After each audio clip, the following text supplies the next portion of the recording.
انتقام امام حسین کے لیے ان کا ساتھ دے سکے۔ الہ آمین، الہ آمین۔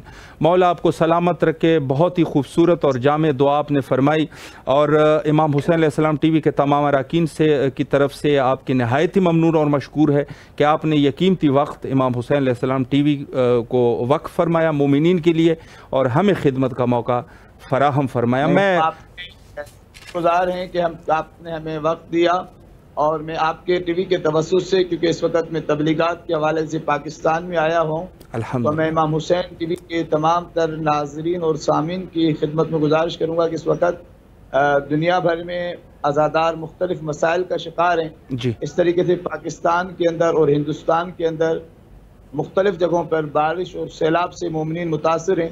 جو لوگ مقامات مقدسہ پہ موجود ہیں ان کے لیے دعا کریں، اور جو ان کے قریب و جوار میں ان کے لیے کچھ کر سکتے ہیں تو مومن کے کام آ کر قلب مطہر امام زمانہ کو راضی کریں۔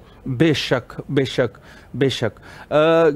بہت ہی خوبصورت طریقے سے آپ نے آغاز کر دیا ہے، عزاداران کا تذکرہ آیا، تو چونکہ گفتگو بھی جو ہے وہ ہماری عزاداری کے عنوان سے ہیں، تو میں اسی عنوان سے آپ کی خدمت میں پہلا سوال بھی یہی کروں گا کہ پورے ملک، پورے دنیا میں عزاداری کا سلسلہ جاری ہے، اور اس کے عزاداری کے کیا اغراض اور مقاصد ہے، اس پر قبلہ اگر ایک وضاحت فرمائیں۔ میں آپ کا تھوڑا سا اس میں وقت لوں گا۔ دیکھیں، جو لوگ کہتے ہیں کہ عزاداری کا کیا فائدہ ہے، جی، عزاداری کرنے کی کیا ضرورت ہے، عزاداری نہ کریں، ان سے گزارش یہ ہے کہ عزاداری کے جتنے فائدے ہیں یہ آپ دشمن سے پوچھیں۔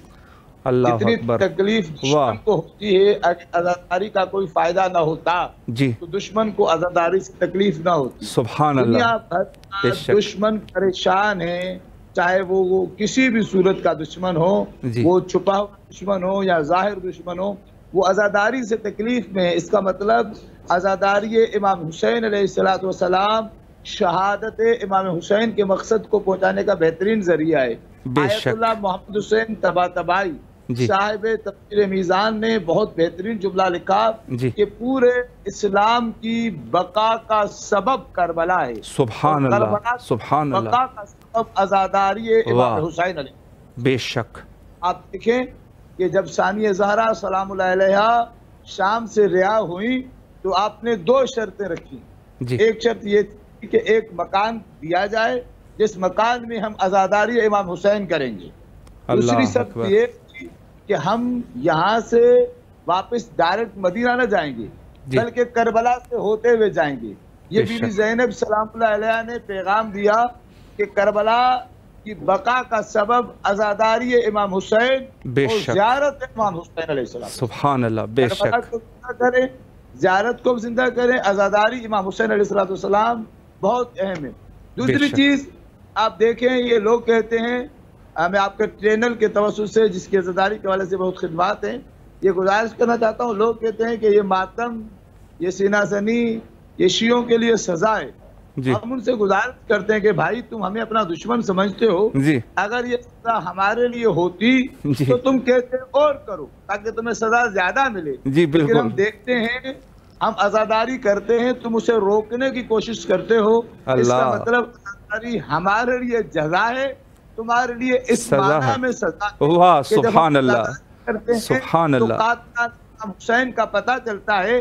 یہ عزاداری فرق بتاتی ہے کہ آج 2022 کے اندر جینے والا شخص جی، عزاداری کر رہا ہے تو یہ امام حسین کے ساتھ ہوتا سن 61 ہجری میں، اگر یہ عزاداری کی مخالفت کر رہا ہے تو یہ سن 61 ہجری میں یزید کے ساتھ ہوتا۔ آپ دیکھیں وہی بے طریقہ، شک، بے شک، ہم پلاتے ہیں، لوگ آ کر ہمارا پانی بند کرتے ہیں، جو جی، عزاداروں کو پانی پینے نہیں دیتے، اللہ، امام حسین کو پانی پینے نہ دیتے۔ بے شک، بے شک، بالکل بجا فرمایا، بالکل ایسی ہے، یقیناً،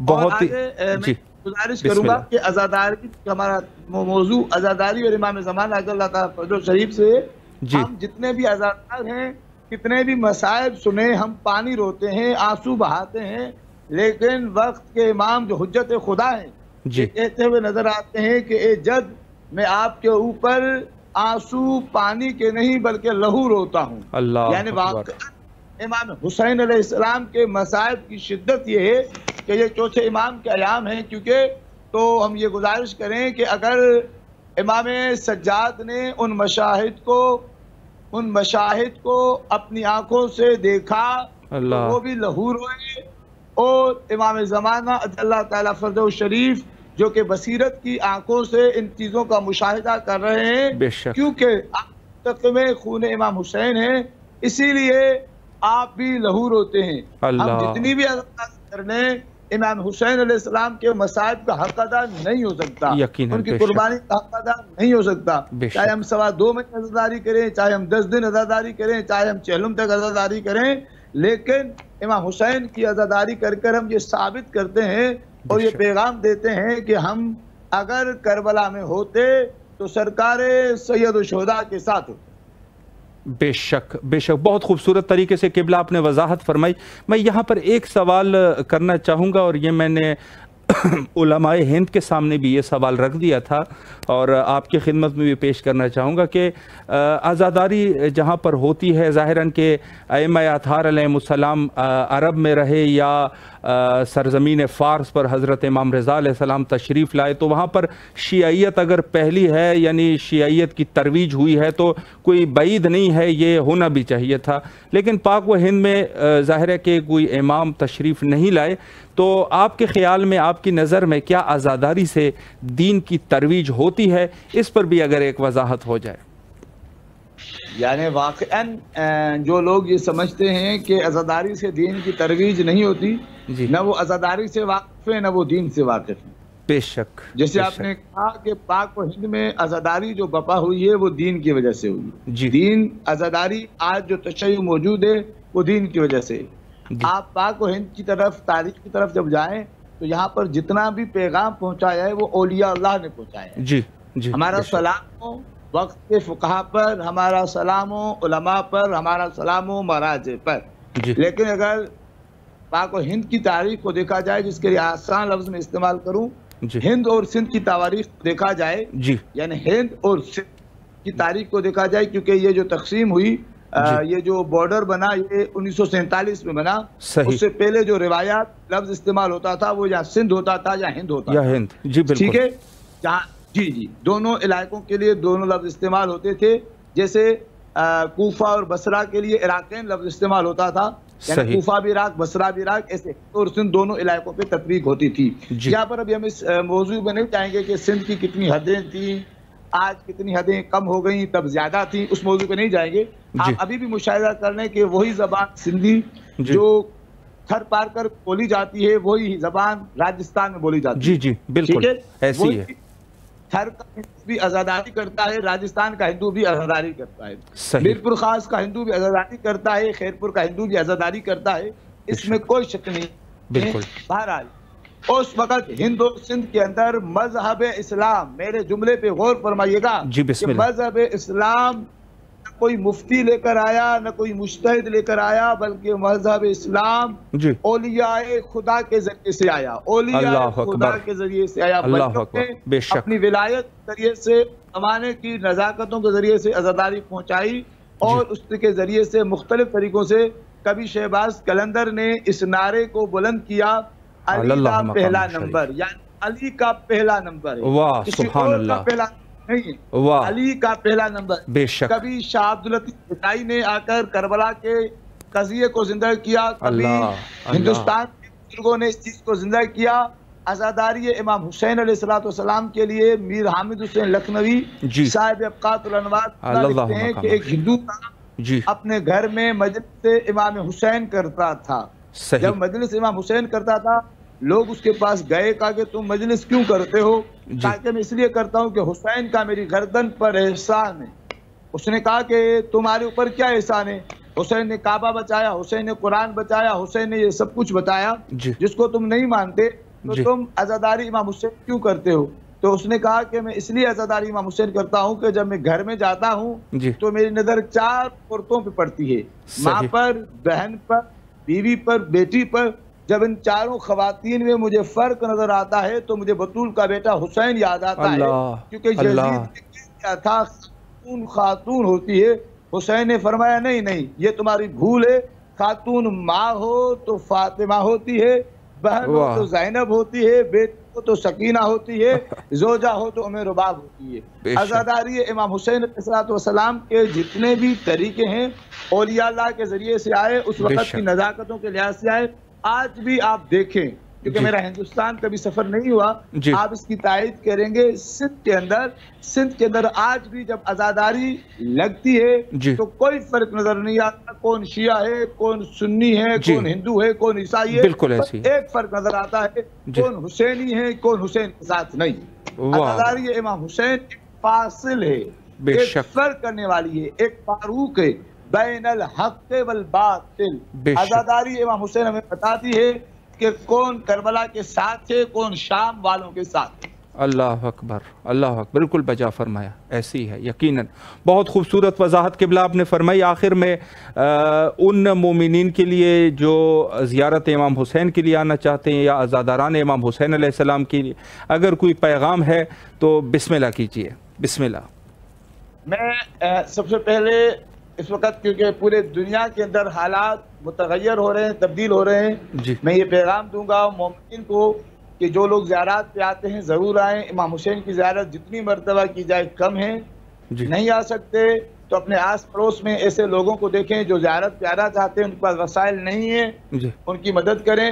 اور تیسری چیز کہ جو زیارت امام حسین کے لیے جب آپ جا رہے ہیں تو آپ کا مقصد اخلاص ہو، آپ کا مقصد زیارت امام حسین، آپ کا مقصد شاپنگ نہ ہو، آپ کا مقصد سیلفی نہ ہو، آپ کا مقصد خالصاً زیارت امام حسین ہو۔ اور زیارت امام حسین کو خالص بنانے کے لیے ضروری ہے کہ ان تمام تر طور و طریقوں کو اپنایا جائے جن طریقوں کی طرف ائمہ اہل بیت علیہ السلام نے اشارہ فرمایا، ائمہ علیہ السلام نے حکم فرمایا کہ جب عزاداری امام حسین کے لیے تم چل رہے ہو تمہارا لباس سادہ ہونا چاہیے، تمہاری خوراک سادی ہونی چاہیے۔ جب تم چل رہے ہو مسجد میں تم چلو گے 40 پر تو تمہارے دائیں بائیں لوگ کھڑے ہوں گے جو تمہاری خدمت کر رہے ہوں گے۔ تو اس سفر کے دوران اس بچی کو نہ بھولنا جو شام کے دربار میں جب چل رہی تھی تو کوئی دائیں سے نیزہ مارتا تھا، کوئی بائیں سے تلوار سے ستاتا تھا۔ جب تم تھک جاؤ، لوگ تمہارے پیروں کو دبائیں تو اس مظلوم کو نہ بھولنا جو کہتا تھا میں بیمار ہوں، لیکن اسے کوئی پانی نہ پلاتا تھا بلکہ کوئی درہ مارتا تھا، کوئی تازیانہ مارتا تھا۔ تم ماؤں بہنوں کو عراق کی عباؤں میں ملبوس دیکھو تو اس بی بی کو نہ بھولنا جو ہر موڑ پہ تڑپ کے کہتی تھی واہ حجابہ واہ غیرتہ، مجھے چادر دو میں علی کی ہوں۔ خدا عالم تمام عزاداروں کو زمینی آسمانی آفتوں سے محفوظ فرمائے، جتنے متمنی زیارت امام حسین نصیب فرمائے۔ آپ بھی ہمارے حق میں دعا فرمائیے گا۔ والسلام علیکم ورحمۃ اللہ وبرکاتہ۔ بہت شکریہ۔ مولا آپ کو سلامت رکھے، نہایت ہی آپ کے شکر گزار ہے، اور امام حسین علیہ السلام ٹی وی کے تمام اراکین کی طرف سے دوبارہ بھی آپ کی تہ دل سے ممنون اور مشکور ہے کہ آپ تشریف اور نہایت ہی مہم نکات پہ آپ نے اشارہ فرمایا۔ نائب الزیارہ ہے کربلا مقدسہ میں آپ کی طرف سے اور آپ کی فیملی کی طرف سے اجازت چاہیں گے آپ سے۔ فی امان اللہ، اللہ حافظ، اللہ حافظ۔ جی یہ تھے ہمارے ساتھ حجت الاسلام عالی جناب مولانا حیات عباس النجفی صاحب، بہت ہی خوبصورت گفتگو فرما رہے تھے۔ آپ نے سماعت فرمایا عزاداری حضرت سید شہداء علیہ السلام میں یقیناً سادگی کی ضرورت ہے، انسان سادگی کا مظاہرہ کرے۔ یقیناً ایسے کپڑے پہننا جو عزاداری سے انسان کو دور کرے، یعنی بس اوقات آپ نے غور فرمایا ہوگا ہماری جو خواتین ہے بس اوقات مثلا ایسے کپڑے پہننا جو عزاداری کے مناسب نہیں ہے، ان سے سخت طریقے سے پرہیز کرنا چاہیے، حجاب کا خیال رکھنا چاہیے۔ اور اس کے علاوہ اگر یہ دلیل ہم پیش کریں کہ حجاب جو ہے وہ ضرورت نہیں ہے عزاداری میں، تو میں عرض کروں کہ یہ اس دور کے مناسبت سے یقیناً جو ہے وہ مناسب نہیں ہے۔ البتہ عزا خانے کے اندر خواتین کے وہاں پر فضا میں وہ ضرورت نہیں ہوتی، لیکن شرعی حجاب جو ہے روڈوں پہ اور یہاں پہ یہ آنا چاہیے، حجاب کرنا چاہیے۔ اور اس کے علاوہ خود جو ہے بعض اس قسم کی ویڈیوز کو شیئر کرنا، دیکھیں شرعی مسائل ہے اور فقہا کے اقوال موجود ہے۔ اگر کوئی خاتون حتی نوحہ بھی پڑھ رہی ہے اور وہ کسی نامحرم کے کان کو ٹکرا رہی ہے، اور اس سے خدا نخواستہ سب لوگ ایک طرح کے نہیں ہوتے، دشمنان اہل بیت بھی ہوتے ہیں، جو خوبداران اہل بیت ہے وہ تو یقیناً اس قسم کا خیال بھی نہیں کرتے، لیکن بعض جو ہے جیسے دشمنان اہل بیت ہے، تو اس قسم کے جو ہے مذہب کا خیال رکھنا چاہیے، اس چیزوں سے مذہب کی بدنامی ہوتی ہے۔ بعض ایسے عناصر ہے کہ جو اپنے آپ کو شیعہ شو کر کے اس قسم کے کام کرتے ہیں، بعید نہیں کہ یہ دشمنان اہل بیت سے پیسے لینے والے لوگ ہو، لیکن بہرحال ہماری اپنی ذمہ داری یہ ہے کہ جو اصیل خاندان، جو اصیل شیعہ ہے، جو شیعہ خاندانوں سے تعلق رکھتے ہیں، ان کو ان چیزوں کا سخت طریقے سے خیال کرنا چاہیے۔ اور بلکہ میں تو یہ عرض کروں کہ خود مولا امام حسین علیہ السلام یہ فقط شیعوں کا بھی نہیں ہے، یہ انسانیت کے مولا ہے، اور جو شخص انسان ہوگا وہ مولا امام حسین علیہ السلام کا مرید ہوگا، اس میں کوئی شک نہیں ہے۔ کوئی تشیع ہے، کوئی تسنن ہے، بعض ہمارے شیعوں میں بھی گمراہ ہو جاتے ہیں، گمراہ لوگ ہیں جو فاسق نطفے کی پیداوار ہے، میں یہ عرض کروں گا ان کے لیے، چونکہ حدیث موجود ہے، وہ عزاداری میں تشکیک کریں گے، لوگوں کو گمراہ کرنے کی کوشش کریں گے، دوسرے وسائل کریں گے، یہ شیعوں میں بھی موجود ہے۔ تو پس یہ بھی میں آپ کو عرض کروں کہ تسنن یعنی اہل تسنن میں جو سنی حضرات ہے، میں عرض کروں کہ ان میں بھی خوبداران اہل بیت علیہ السلام موجود ہے۔ پس میں عرض کروں کہ جو شریف ہوگا، جس کا حسب اور نسب شریف انسان ہوگا، شرافت اس میں ہوگی، مولا امام حسین علیہ السلام کا مرید ہوگا، چاہے وہ تشیع میں ہو، تسنن میں ہو، یا عرض کروں کہ چاہے وہ کسی اور فرقے سے اس کا تعلق کیوں نہ ہو، کسی اور سے، بلکہ میں تو یہ عرض کروں گا کہ اگر کوئی مذہب بھی کسی کا نہیں ہوگا، وہ بھی یقیناً حضرت امام حسین علیہ السلام کو ایک آزاد شخصیت ضرور تصور کریں گے، اور آزادی میں جس طریقے سے آزادی ایک انسان کی ضرورت ہے، تو وہاں پر امام حسین علیہ السلام سے زیادہ آزاد جس نے آزادی کا درس دیا کوئی نہیں ہے۔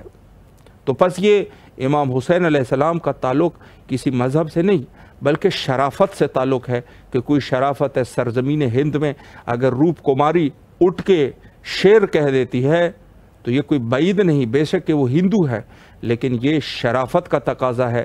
اگر دانشمندان امریکہ، برٹش، اس قسم کے لوگ اگر جو غیر مسلم ہیں، مسیحی ہے، مسیحی مذہب سے، عیسائی مذہب سے تعلق ہے، اٹھ کے کچھ لکھ دے امام حسین علیہ السلام پر، تو کوئی بعید نہیں، چونکہ شرافت ہے تو امام حسین علیہ السلام ہے۔ جو غیر شریف آدمی ہوگا، جس کی نطفے میں خرابی ہوگی، جس کے پیٹ میں حرام ہوگا، وہ شخص امام حسین علیہ السلام کا خوبدار نہیں بن سکتا۔ بس یہ تو مسلمات ہے، لیکن ذات خود چونکہ طر امتیاز ہے مذہب شیعہ کا، ہم لوگوں کی ذمہ داریاں کچھ زیادہ بڑھ جاتی ہے۔ اس کی وجہ یہ ہے کہ ہم نے اس امانت کو اٹھایا ہوا ہے، اور اس امانت کو ہم نے اپنی دوسری نسلوں میں بھی جا کے انتقال دینا ہے۔ تو امانت کو کس طریقے سے انتقال دینا چاہیے؟ امانت کو کیا ہم جا کے بے حجاب خواتین کے ساتھ انتقال دے دیں، یا اس قسم کے غیر ذمہ دار قسم کے لوگوں کے ساتھ اس عزاداری کو ہم جا کے انتقال دے دیں؟ نہیں، عزاداری یقیناً انسان جب محبت، یہ اوج تقویٰ ہے، یہ صرف تقویٰ نہیں ہے، اوج تقویٰ ہے، یعنی عزادار ہو اور وہ خدا نخواستہ اپنے آپ کو عزادار بھی کہتا ہو، اور اس کے کام جو ہے وہ عزاداروں والے نہ ہو، غیر شرعی کام کرتا ہوگا، یہ عزاداری کے سے منافات ہے، اس کی منفی ہے۔ تو عرض یہ ہے کہ ہمیں اس امانت کو دینا ہے۔ حجت خدا کے ظہور کے لیے کثرت سے دعا کیا کیجئے۔ اللہم عجل لولیک الفرج۔